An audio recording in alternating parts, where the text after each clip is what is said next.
मित्रों नमस्कार। आपका हमारे इस YouTube चैनल में स्वागत है। मित्रों, योग सूत्र पढ़ रहे थे। साधन पाद में हमने अष्टांग योग पढ़ा था। थोड़ा विभूति पाद के भी कुछ सूत्र पढ़े थे उसमें। तो अभी ये विभूतियां पढ़ते हैं, विभूति पाद की। तो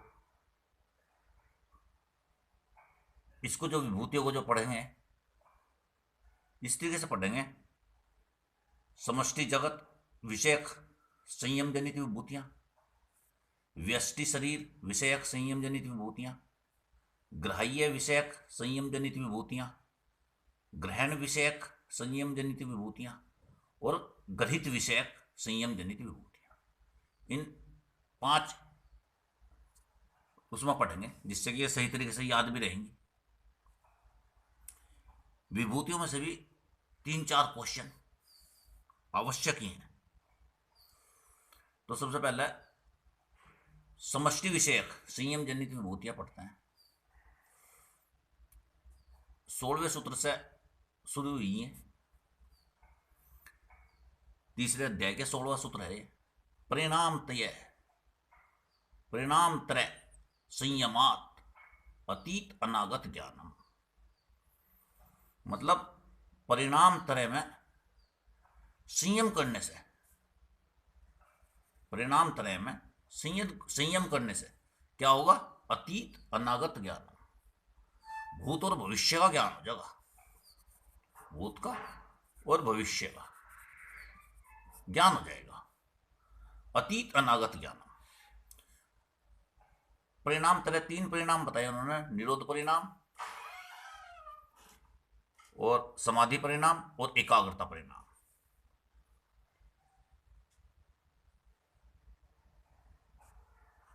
परिणाम त्रय इसमें भी जो है ना 3 लक्षण बताए इनके, धर्म लक्षण और अवस्था परिणाम। परिणाम त्रय में संयम करने से किसका ज्ञान होगा? अतीत और अनागत का ज्ञान हो जाएगा, भूत और भविष्य का। 16वें सूत्र से ही शुरू होगी। अभी लगातार ही विभूतियां चलेंगी विभूति पाद में। अब इससे अगली है शब्द अर्थ और ज्ञान। शब्द अर्थ और ज्ञान के परस्पर अभ्यास से इनमें जो मेल प्रतीत होता है एक तरीके से, उसके विभाग में संयम करने से क्या होगा? सभी प्राणियों की वाणी का ज्ञान हो जाएगा।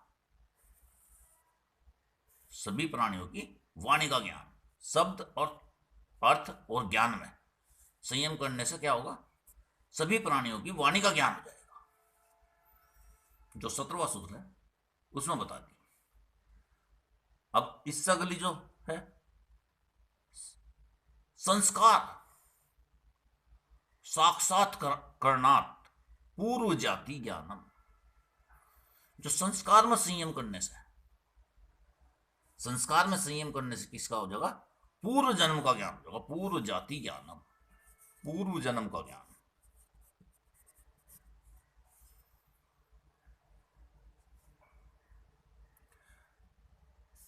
18 प्रत्यस्य प्रत्यस्य पर चित्तम ज्ञानम। दूसरे के चित्त, जो दूसरे का चित्त है उसको क्या? प्रत्यय है ना। प्रत्यय दूसरे के चित्त में संयम करने से क्या होगा? दूसरे के पर चित्त ज्ञान, दूसरे के चित्त का ज्ञान हो जाएगा। दूसरे के चित्त का ज्ञान।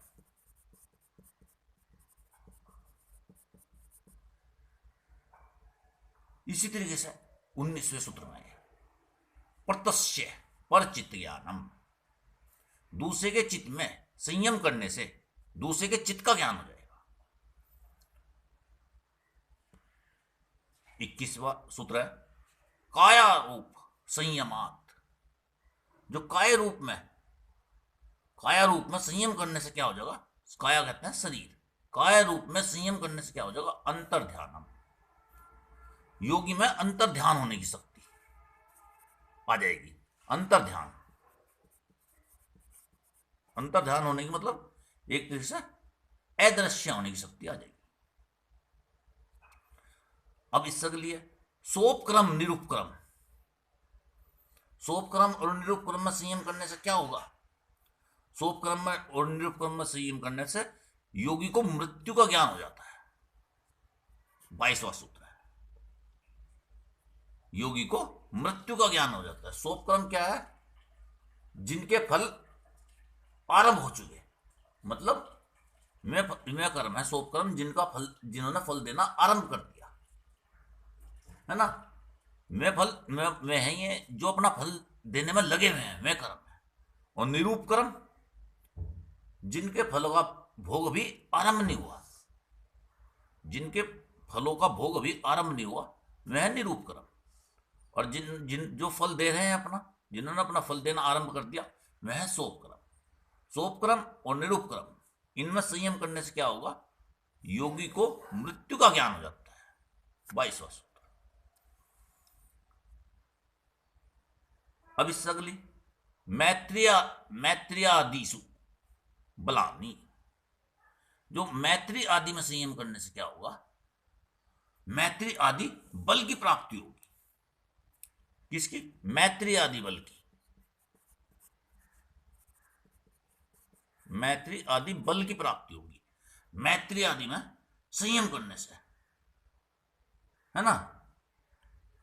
23वां सूत्र है, लगातार विभूतियां ही चलेगी विभूति पाद में। इसके बाद है बलेसु हस्ती बलादीनी, मतलब विभिन्न बलों में संयम करने से योगी को संयम के अनुसार भिन्न भिन्न प्रकार के बल प्राप्त होंगे। यानी कि हाथी के बल में संयम करने से हाथी के समान बल प्राप्त होगा। बलेसु हस्तिन बलादीनी, मतलब हाथी के बल में संयम करने से हाथी का बल प्राप्त होगा। इसका मतलब यही है कि भिन्न भिन्न बलों में संयम करने से भिन्न भिन्न प्रकार के बल प्राप्त होंगे। अब इससे अगली है ज्योतिषमती प्रवृत्ति।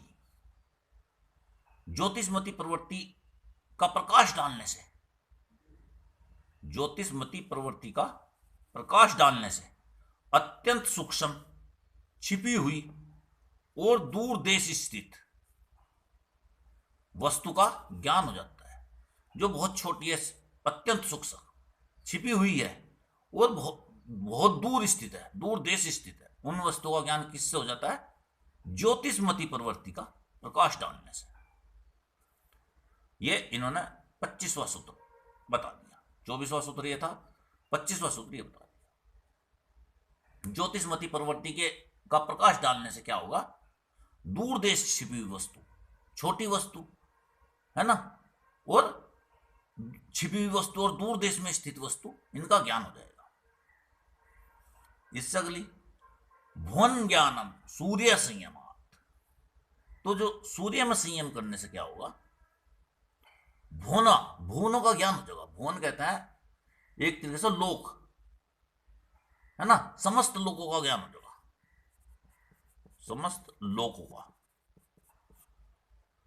किसमें संयम करने से? सूर्य संयमात। सूर्य में संयम करने से भुवन ज्ञानम, लोकों का, समस्त लोकों का ज्ञान हो जाएगा। जो लोक है ना, भूलोक, भुय, स्व, मह, जनय, तपय, ये ऊपर की ओर है।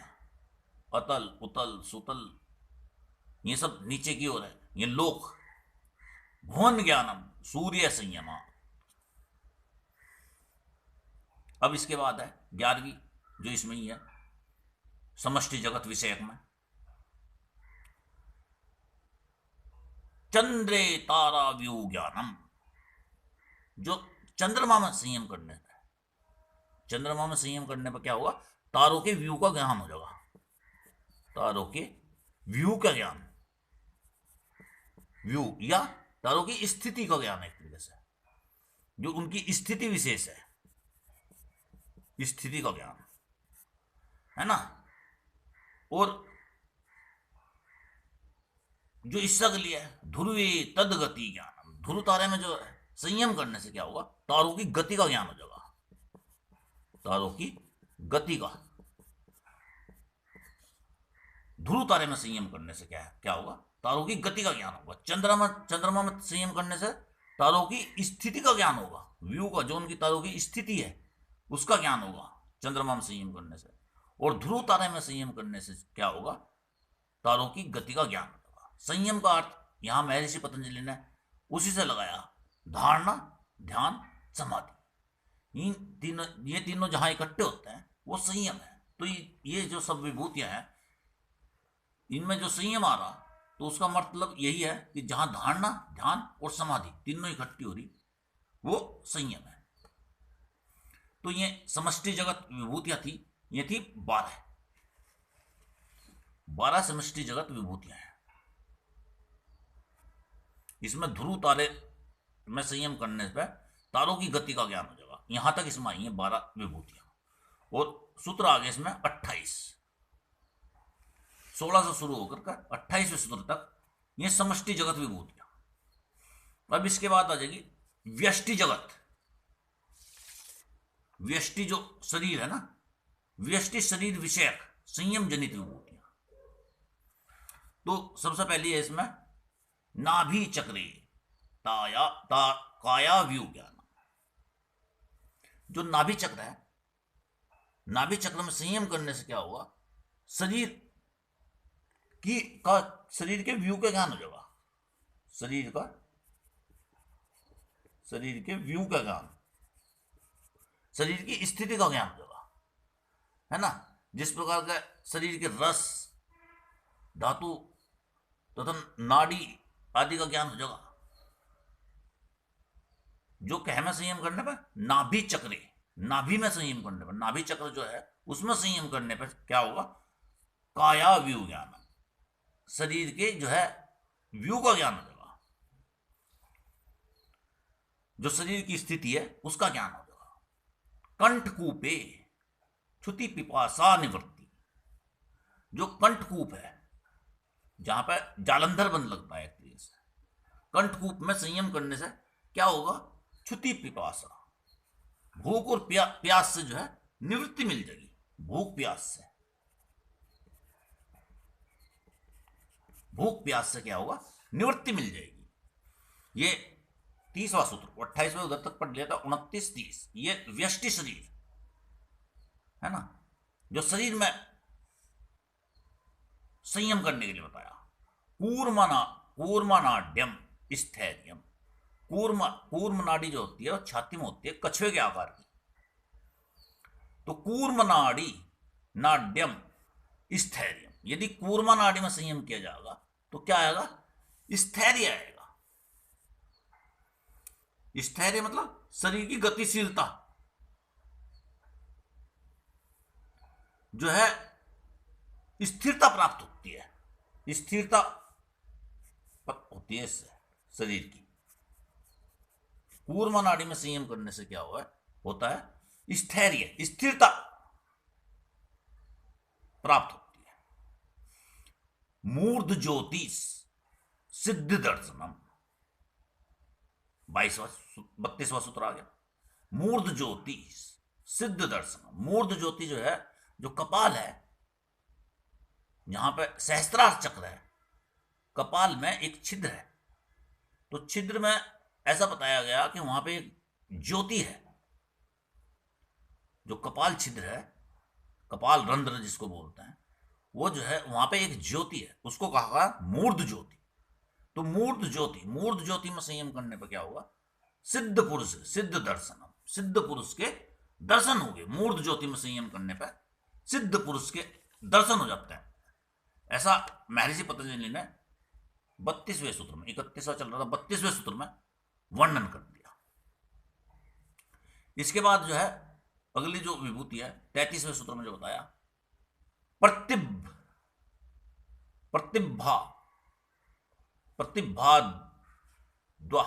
सर्वम।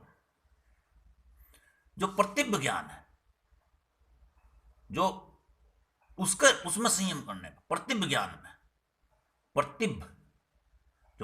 ज्ञान में संयम करने पर क्या होगा? योगी सब कुछ जान लेता है, सर्वम, सब कुछ जान लेता है।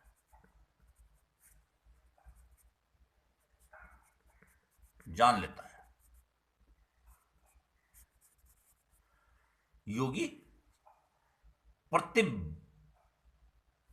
ज्ञान में संयम करने पर सर्वम सब कुछ जान लेता है। हृदय चित्त सेवितम, जो हृदय में संयम करने पर, हृदय में संयम करने पर क्या होगा? चित्त सेवितम, चित्त के स्वरूप का ज्ञान हो जाता है। जो चित्त का स्वरूप है, चित्त के स्वरूप का ज्ञान हो जाता है। हृदय चित्त सेवितम, सेवित 34वां सूत्र। अब इसके बाद जो है ये प्रतिब जो है, प्रतिब ज्ञान, ये आगे आएगा इसमें जो है वर्णन इसका, है ना। अब इसके बाद आ गया सत्तु पुरुषो, सत्तु पुरुषो, है ना। स्वार्थ संयमात पुरुष ज्ञान, मतलब अर्थात क्या हुआ? स्वार्थ प्रीति अर्थात पुरुष प्रत्यय, पुरुष प्रत्यय में संयम करने पर क्या होगा? पुरुष का ज्ञान हो जाएगा, पुरुष ज्ञान, पुरुष का ज्ञान हो जाएगा, है ना। क्या है? संयम करने पर स्वार्थ प्रीति, स्वार्थ प्रीति अर्थात पुरुष प्रत्यय में संयम करने से क्या होगा? हो जाएगा पुरुष का ज्ञान हो जाएगा। अब इससे जो अगली बताई, इससे पुरुष के ज्ञान से क्या प्राप्त होगा? तत् प्रतिभ श्रवण वेदन आदर्श ऐस्वाद वार्ता जयते, मतलब इससे जो है 6 सिद्धियां प्राप्त होंगी। जिसे बताया इन्होंने, सबसे पहली बताई प्रतिभ, यही जो प्रतिभ हमने पढ़ी थी, प्रतिभ, है ना। प्रतिभ श्रवण वेदन आदर्श ऐस्वाद और वार्ता, ये इनसे जो है पुरुष ज्ञान, पुरुष का ज्ञान होने से ये 6 सिद्धियां प्रकट होती है, ऐसा बताया। कौन कौन सी है? प्रतिभ है, श्रवण है, वेदन है, आदर्श है, ऐस्वाद है और वार्ता है। ये सूत्र है पूरा, इसको इसी सीक्वेंस में याद होनी चाहिए। 36वां सूत्र है। इनके सूत्र के बारे में 37वें सूत्र में बताया कि ये भी जो सिद्धियां प्रकट होती हैं, ये विघ्न है ज्ञान प्राप्ति में, जो केवल्य प्राप्ति है उसमें विघ्न है, एक तरीके से ये बता दिया। अब जो इससे अगली विभूति है वो है बंधन कारण स्थैल्य प्रचार संवेदनाच्य चितस्य पर शरीर आवेश है, मतलब संयम द्वारा जब जो है एक तरीके से बंधन, योगी बंधन के कारण रूप कर्म एवं कर्म संस्कारों को स्थिर करके चित्त को स्वच्छ बना लेता है। साथ ही शरीर में चित्त के अपने शरीर में चित्त के आने जाने का मार्ग एवं गति का ज्ञान भी योगी को हो जाता है। तब योगी के अंदर ऐसी शक्ति आ जाती है कि वह अपने चित्त को निकालकर दूसरे के शरीर में प्रविष्ट कर सकता है। पर शरीर आवेश किससे आ जाएगी ये शक्ति? जब जो है एक तरीके से बंधन कारण, है ना, बंधन कारण रूप जो कर्म है, कर्मों के संस्कार है, उनको स्थिर कर देगा तो क्या होगा? स्वच्छ हो जाएगा उसका, योगी का शरीर स्वच्छ, और उसको जो है चित्त में आने जाने की जो मार्ग, चित्त में आने जाने का जो मार्ग है और उसकी जो गति है उसका ज्ञान भी हो जाएगा। तो उस पर क्या शरीर आ जाएगी, शक्ति आ जाएगी योगी पे? पर शरीर आवेश से, मतलब दूसरे के जो चित्त से अपने निकलकर दूसरे शरीर में प्रविष्ट करने की शक्ति योगी के अंदर आ जाएगी, ऐसा 38वें सूत्र में उन्होंने बताया। ये भी व्यष्टि शरीर विषय जन्य जो विभूतियां हैं उसमें ही बताया। अब ये जो है अगली है उदान जयात, जो उदान प्राण है। उदान प्राण जो है हमारे कंठ से ऊपर की तरफ रहता है। उदान जयात, उदान प्राण में, उदान प्राण को जीत लेने से क्या होगा? योगी का जो शरीर है उसके शरीर पर जल, कीचड़ और कांटों आदि से संयोग नहीं होने का।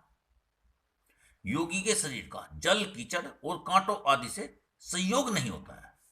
योगी की उद्धर्व गति होती है, ऊपर की तरफ उठता है योगी। उसका जो है उदान प्राण में जो संयम करने से क्या होगा?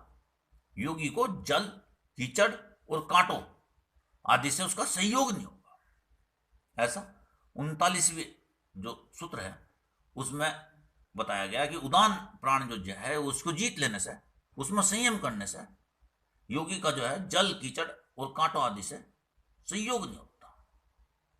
अब इस अगली जो बताइए समान ज्ञात ज्वलम, जो समान प्राण है, समान है नाभि क्षेत्र में, है ना, जिसको जीत लेने से क्या होगा?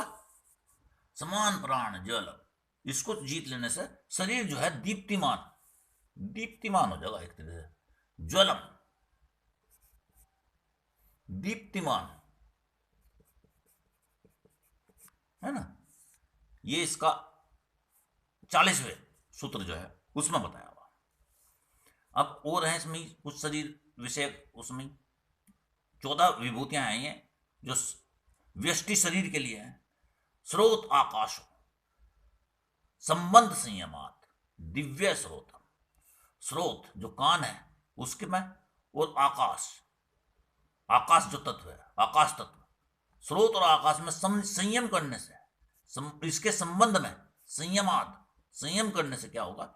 जो सुनने की शक्ति है, दिव्य स्रोत हो जाएंगे, सुनने की दिव्य शक्ति हो जाएगी,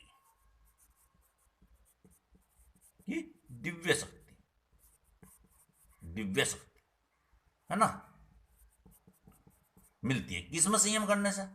स्रोत कान में और आकाश, स्रोत के और आकाश के संबंध में संयम करने से क्या मिलेगी? दिव्य स्रोत, सुनने की दिव्य शक्ति का मिलती है। ये 41वां सूत्र है। लगातार सूत्र चल रहे हैं, ये विभूति पाद के ही हैं सब।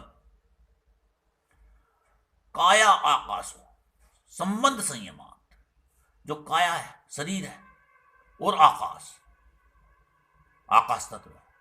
काया आकाशो संबंध संयमात, काया और आकाश में संबंध, काया और आकाश के संबंध में संयम करने से क्या होगा? आकाश गमन, आकाश गमन करने की जो है शक्ति मिल जाएगी योगी को। ये सब विभूतियां हैं, और महर्षि पतंजलि ने इनको एक तरीके से माइल स्टोन के तरीके से बताया कि ये जो विभूतियां हैं ये आपके लिए जो निर्वीज समाधि है उस तक पहुंचने के लिए एक तरीके से ये साइन बोर्ड है कि आप सही रास्ते पे चल रहे हैं। इनको भी छोड़ने के लिए ही कहा, विभूतियों को इनके साथ चलने के लिए नहीं कहा, क्योंकि ये रास्ता सब भटका सकती है, ऐसा महर्षि पतंजलि ने बताया। अभी ये है 14वीं जो लास्ट है, शरीर व्यष्टि शरीर। बहिर्कल्पिता वृत्तिर महाविदेहा तत् प्रकाश आवरण आवरणम अक्षय। जो बहिर्कल्पित वृत्ति है, महाविदेहा बोलते हैं उसको, महाविदेहा।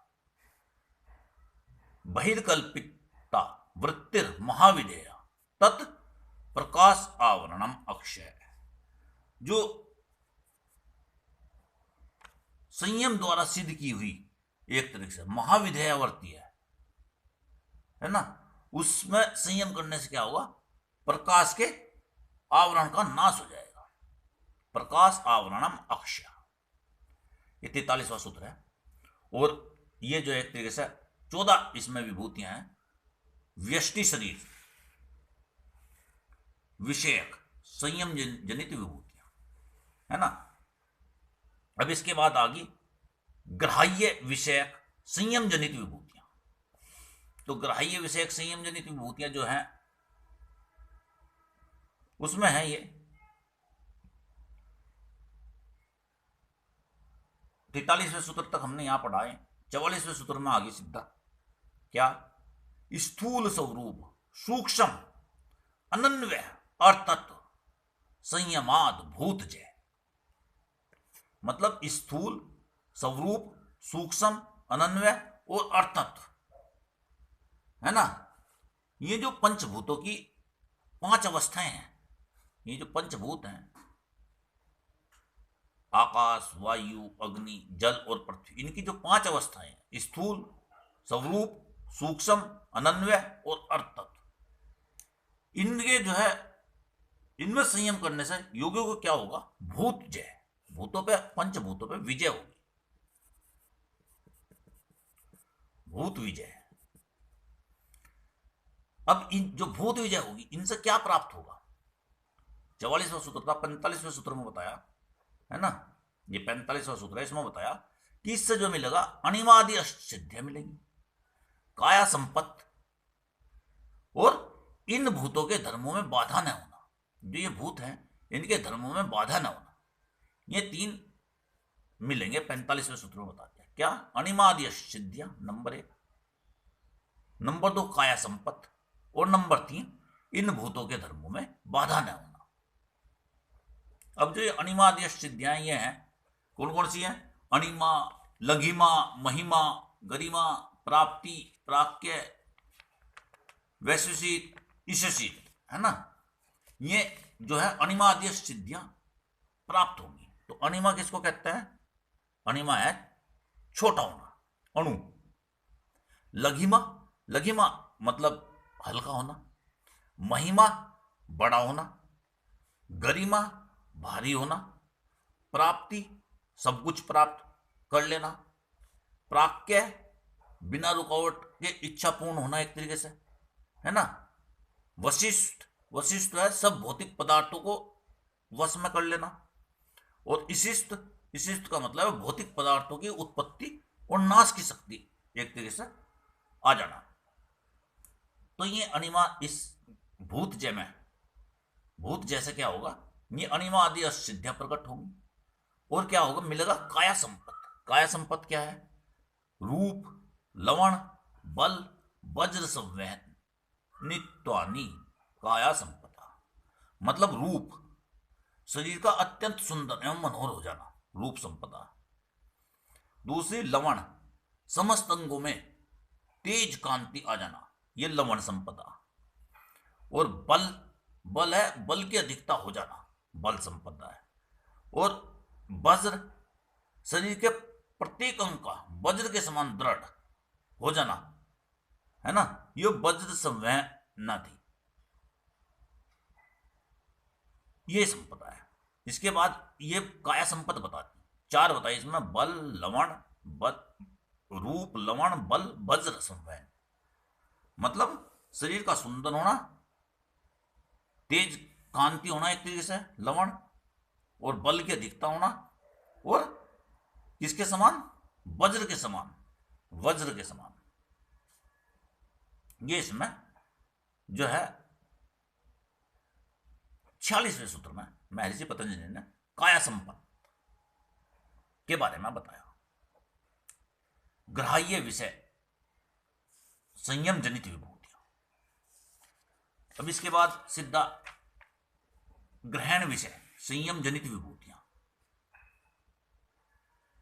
तो इसमें क्या बताया इन्होंने, ग्रहण स्वरूप अस्मिता अनन्वय और तत्व संयमादि इंद्रिय जय, मतलब वही जो इंद्रियों के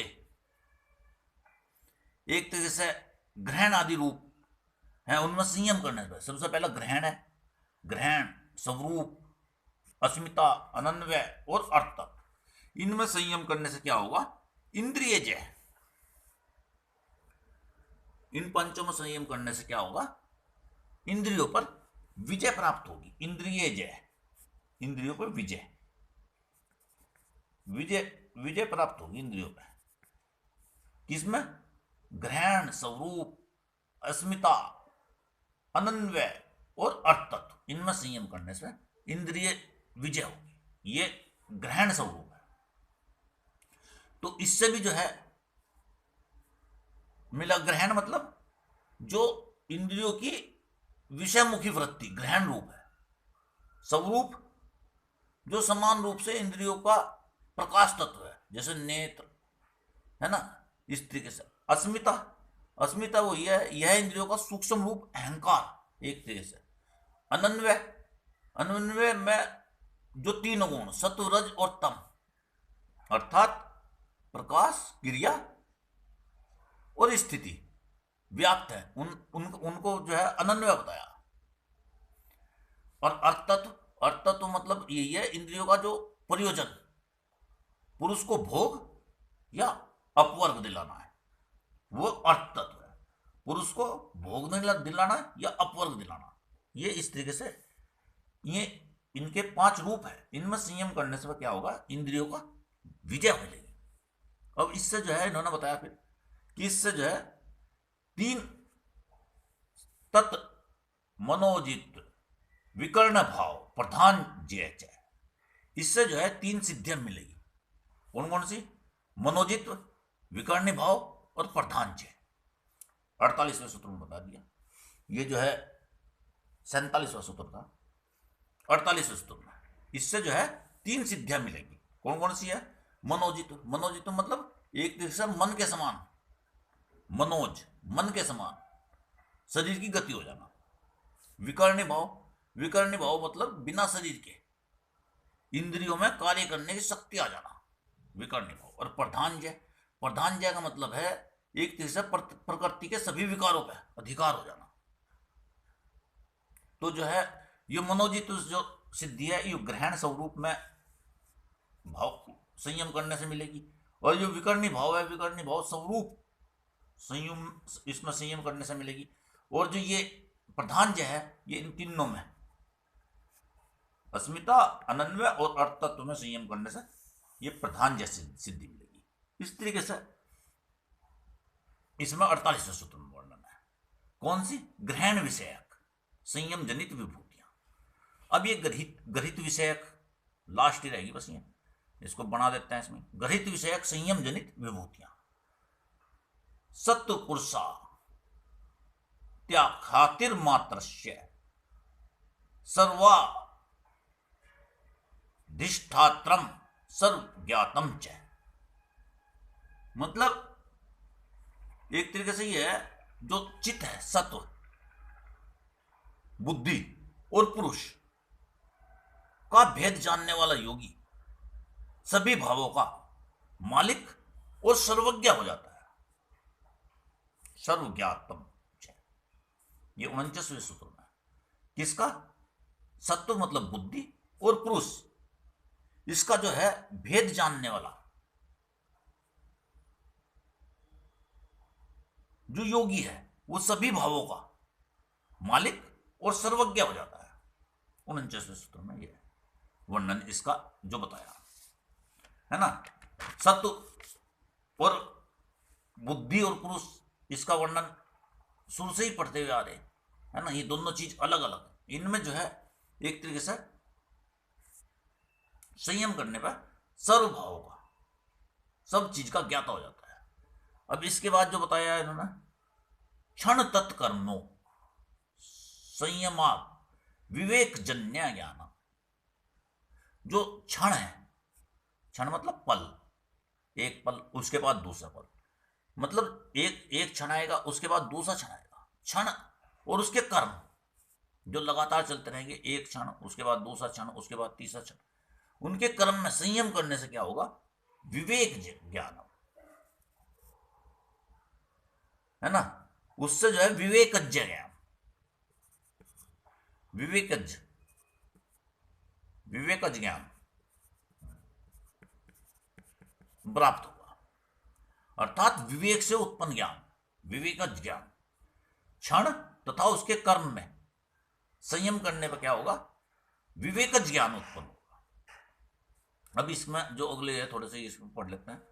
विवेकज ज्ञान के जो लक्षण बताए इसमें, ये क्या कहा कि जिन वस्तुओं का जाति, लक्षण और देश से भेद नहीं किया जा सकता। इस कारण दो वस्तु तुल्य मतलब एक दृश्य प्रतीत होती हैं। दो वस्तुएं जो एक प्रतीत होती है, आपस में एक जैसी लगती हैं, उनके भेद की उपलब्धि विवेक ज्ञान से होती है। मतलब दो एक जैसी वस्तुएं हैं, उनमें जो अंतर करने की उपलब्धि होगी वो विवेक ज्ञान से होगी। ये इसका 53वां सूत्र है ना, विभूतिपाद का। अब इसके बाद है तारकम सर्वविषयम सर्वविषया कर्म चेति विवेक ज्ञानम। मतलब ये तारक ज्ञान बताया जो एक तरीके से संसार समुद्र से तारने वाला तारक है ना, जो सबको जानने वाला है। ये जो है एक विवेक जनित ज्ञान है एक तरीके से। ये जो एक पर वैराग्य है ना, ये उसको प्राप्त कराने वाला तारक ज्ञान है, केवल्य प्राप्ति वाला। तो जो इस ज्ञान की वो है, इससे जो है क्या हो जाएगा, सर्वथा विषयम, सर्वविषयम और सर्वथा विषयम कहलाता है। इसके क्रम जो एक तरीके से ये है,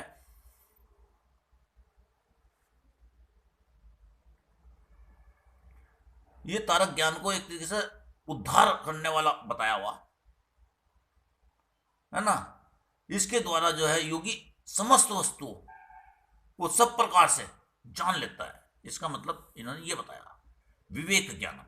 ये जो है कैसे उत्पन्न होता है, ये विवेक ज्ञान, विवेक जनित ज्ञान है। ये विवेक जनित ज्ञान कहलाता है तारक ज्ञान। अब इसके बाद जो इन्होंने लास्ट इसमें सूत्र बता दिया, बस यही बता दिया, सत्व पुरुषो शुद्धि साम्य केवल्यम।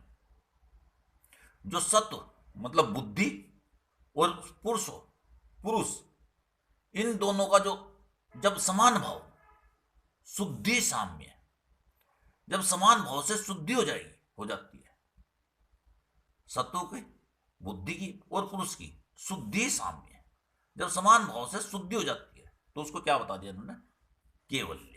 वो केवल्य हो जाता है। इस प्रकार ये जो है 55 के 55 सूत्र विभूतिपाद के यहां पर पूरे हो गए।